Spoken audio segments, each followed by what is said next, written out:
मी माझं पुढचं भाषण सुरू करण्याच्या आधी पुणेकरांचा जो विषय, काल मला संध्याकाळी रिव्हरफ्रंट या विषयामध्ये अभ्यास करणारे जे काही पर्यावरणवादी आहेत त्यांनी माझी भेट घेतली. आणि तुम्हाला सगळ्यांना कल्पना पाहिजे, गेल्या काही दिवसांपूर्वी जो पुण्यामध्ये पूर आला होता, हा केवळ एका विभागाचा पूर नाहीये. काही हजारो संसार त्याच्यात उद्ध्वस्त झाले.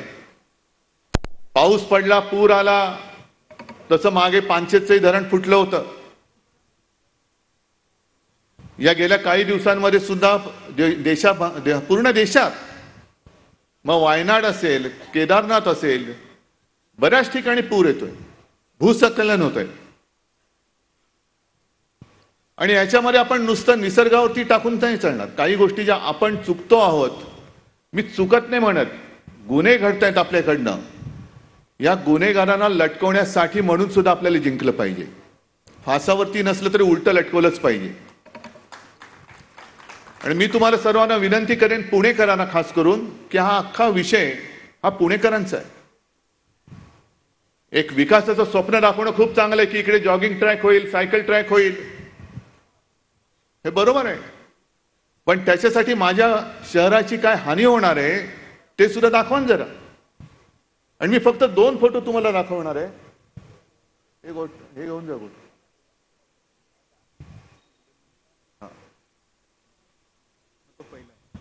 हा पहिला फोटो एक दाखवतोय गुगल मॅपचा.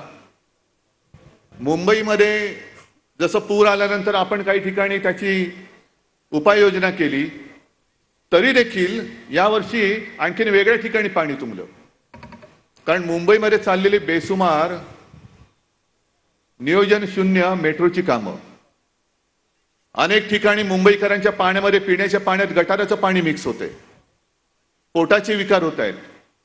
तसंच पुण्यामध्ये ही जी आपली मुळामुठा आहे, एकतर काही वर्षांपूर्वी तुम्हाला आठवत असेल नसेल, पण व्यंकय्या नायडू आले होते आणि त्यांनी विचारलं नदीचं नाव काय.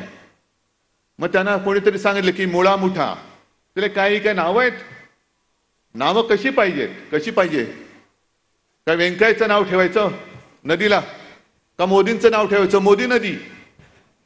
कारण सगळीकडे मोदी मोदी मोदी चाललंय. पण त्यांनी सांगितल्यांची नावं बदला. नावं तर ते बदलूच शकत नाही, पण ते नद्यांचे प्रवाह बदलायला लागलेत.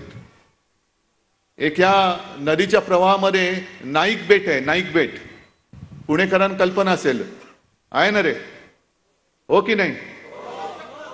हे नाईक बेटाचा फोटो आहे, भर टाकण्यापूर्वीचा. तुम्हाला लांबून दिसणार नाही, गुगलवरती आहे. दोन्ही बाजूनी त्या नदीचा प्रवाह जातोय. आणि हा पुढचा जो फोटो आहे, तो फोटो मी दाखवतो, त्याच नाईक बेटाचा आहे. पण एका बाजूनी पूर्णपणे भराव टाकून नदीचा प्रवाह बंद करून टाकला. मग नदी काय करणार, घुसणार नाही इकडे तिकडे. पण या लोकांचं काय जात नाही. का जिंकायचंय मला पुणे वाचवायचंय. मला पुण्याचा विकास, ज्याला शाश्वत विकास म्हणतोय, तो करून दाखवायचा आहे. आजपर्यंत मी कधीही मुख्यमंत्री होतो तेव्हा सुद्धा पुण्याच्या विकास कामामध्ये दखल घेतलेली नव्हती. कारण बसले होते इथले सुभेदार. म्हटलं ठीक आहे, तुम्ही चांग भलं करत असेल पुण्याचं तर करा. आणि आपल्या सत्तेच्या काळात ज्या गोष्टीला आपण स्टे दिला होता, आपली सत्ता, आपलं सरकार गद्दारी करून पाडल्यानंतर पुन्हा जोमाने तिकडे लाखो ट्रक, ते सगळे डेब्री, राडा रोडा सगळे टाकून तो नदीचा प्रवाह बंद करून टाकला. आणि पाणी माझ्या पुणेकरांच्या घरामध्ये घुसायला लागलं. याला विकास म्हणायचं? हा विकास नाही, हा विकार आहे. होय, भाजपला झालेला पैशाचा विकार आहे हा.